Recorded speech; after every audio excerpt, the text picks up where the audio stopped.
लाहौर में 2 हफ्ते बाद सूरज निकला तो शहरियों ने सुख का सांस लिया। पंजाब के कई शहरों में मसनूई बारिश के बायस स्मॉग में कमी आने लगी। लाहौर दुनिया के आलूदा शहरों की फहरिस्त में दूसरे नंबर पर रहा। एयर क्वालिटी 182 रिकॉर्ड किया गया। मुल्की सतह पर आलूदा शहरों में लाहौर पहले, मुल्तान दूसरे और कराची तीसरे नंबर पर है।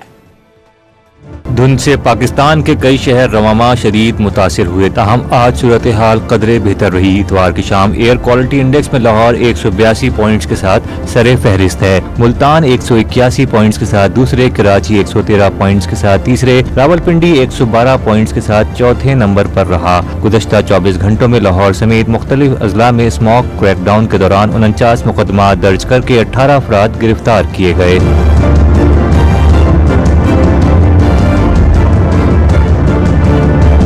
641 अफराद को तकरीबन 12 लाख रुपए से जायद जुर्माने आयद किए गए, जबकि 151 अफराद को वार्निंग जारी की गई। इस दौरान फसलों की बाकियात जलाने की 9 ज्यादा धुआं छोड़ने वाली गाड़ियों की 556 खिलाफ वर्जियाँ, सनती सरगर्मी की 3 ईंटों के भट्टों की 37 और दीगर मकामात पर 5 खिलाफ वर्जियाँ रिपोर्ट हुई।